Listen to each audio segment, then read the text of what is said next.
일본의 비협조로 공동개발이 멈춰섰던 제주 남쪽의 제7광구는 9달 뒤면 한일 어느 쪽도 원하지가 않으면 공동개발이 끝납니다. 그런데 한일 양국 실로 39년 만에 공동위원회를 다시 열기로 했죠. 자, 네. 이건 왜 그랬을까요?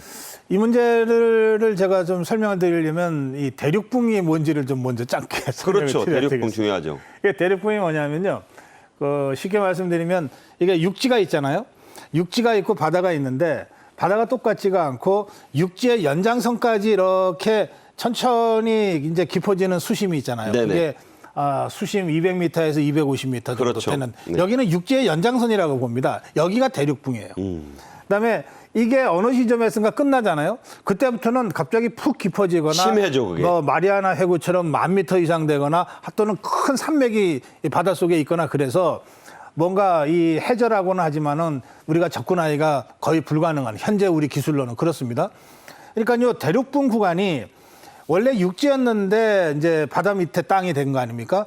그러니까 이 육지였을 때 뭔가 거기에 많은 산림들이 있었을 거 아니에요. 나무라든지 그렇죠. 이런 것들이 이제 그게 그대로 묻혀서 나무가 오래 묻혀서 만들어지면 석탄이 되는 것이고 그게 액화가 되면 석유가 되고 천연가스가 되고 그러잖아요. 그렇죠. 그러니까 우리가 지금 관심 갖고 있는 유전은 대개 대륙붕 구간에서 발견이 되는 겁니다. 그리고 대륙붕 구간에서 발견이 되어야 개발도 가능해요. 그렇죠. 수심한 100m에서 200m 정도까지 내려가서 거기서부터 뚫고 들어가야 되잖아요. 이게 지표문까지 가는데 한 10,000m를 뚫고 내려가야 되는 이거는 불가능한 거예요. 네네. 자, 그래서 이 대륙붕이 그래서 중요하다는 겁니다. 그리고 여기에 계속 퇴적물도 쌓이고 하기 때문에 먹을거리도 많고 그러니까 어류도 대부분 다 대륙붕 구간에서 사는 거예요. 그러면 왜 한국과 일본이 1974년에 공동개발을 합의했냐. 이 대륙붕이 국가 영토의 연장선에 있기 때문에 지금 논의가 되고 있는 7광구는 대한민국 영토의 연장선에 있는 대륙붕과 일본 규슈 지방에서 내려오는 대륙붕이 만나고 공유되고 있는 지점이에요. 네. 여기에 중국 쪽도 그렇게 멀지 않으니까 중국의 땅덩어리에서 이렇게 내려오는 대륙붕도 살짝 겹쳐 있어요. 네. 그러니까 그 지역이기 때문에 이게 어느 나라가 독점적으로 이건 우리나라 대륙붕이야라고 고집할 수 없었던 거죠. 그래서 우리나라와 일본의 대륙붕이 같이 겹쳐져 있는 이 지역에 유전 가능성이 있다고 보고 그렇다면 공동개발하자. 네. 이렇게 해서 74년에 협상이 이루어졌고 78년부터 향후 50년간 이 한일이 공동으로 이 대륙붕 유전 구간을 개발하자.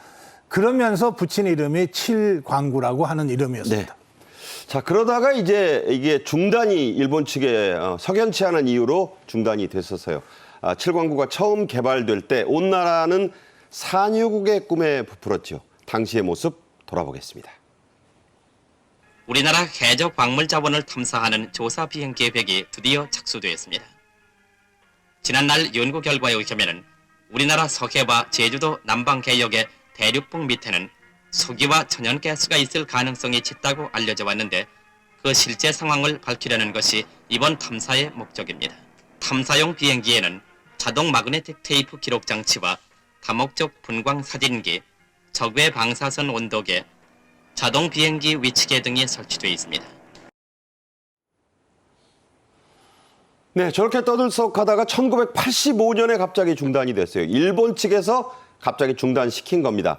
자, 이 지역이 다시 주목받는 이유, 바로 화석연료의 전반적 고갈에 따른 에너지 문제 때문인데요. 이 7광구의 경제적 가치, 세계 최대 수준의 매장량이죠? 네, 현재 추정되는 매장량은 경제 가치로 따지면 580조 이상 되는 걸로 어마어마하죠. 추정이 됩니다. 네. 우선 가스가 이제 많이 있는데 가스는 사우디아라비아의 가스 매장량보다도 10배 되는 가스가 매장돼 있을 거라고 추정됩니다. 듣기만 해도 참 황홀하죠. 예. 네.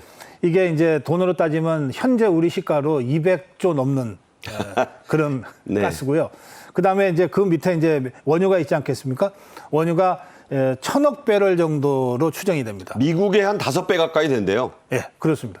그래서 세계 최대의 그 가스 원유 매장이 있는 곳이다. 이렇게 지금 추정이 되는데, 물론 우리가 그동안은 이제 탐사를 했는데 제대로 발견을 못 했어요. 네. 그런데 사실은 그동안 한 39년 40년 가까이 중단됐기 때문에 그 당시 기술로 그랬다는 것이고요. 네. 그 당시에야 탐사 기술이나 또는 시추 기술이 지금보다 훨씬 좀 뒤떨어지지 않았겠습니까? 네.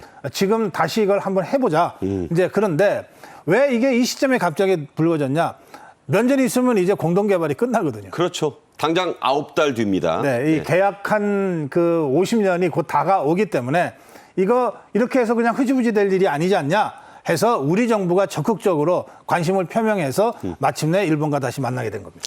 자, 일본이 39년 전에 돌연 이 공동 개발을 중단한 게 속내가 있다고 보는 겁니다. 자, 고주필께서 보시는 그 속셈은 뭘까요? 뭐 이거 다 국가 이익 때문인데요. 이게 이제 우리나라 제주도 남쪽의 대륙분과 일본 규슈 서쪽의 대륙분이 이렇게 있어요. 이 지역인데 이게 이제 그 후에 이거는 1974년에 이제 협상이 된 거예요.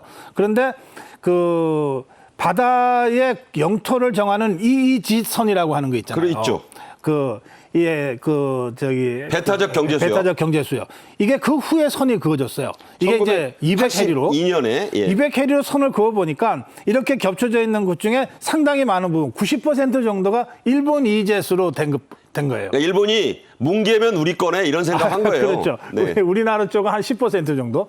그러니까 굳이 우리가 한국적으로 하고 적극적으로 나설 필요 없지 않냐. 가만히 놔두고 50년 지나서 이제 그 계약 기한 완료되면 우리끼리 되는데 라고 하는 계산이 있었지 않았냐라고 추정하는데 그건 이제 일본 잘못 생각하는 거예요. 왜냐하면 10%건 5%건 같이 붙어 있는 것은 어느 나라가 동의하든 동의하지 않으면 다 못하게 돼 있습니다. 네. 현행법상. 그래서 이제 일본도 이런 상황을 알기 때문에 우리 정부가 지금이라도 적극적으로 하자 하는 데 대해서 계속 모르쇠로 가기는 어려울 거라고 저는 생각합니다. 네.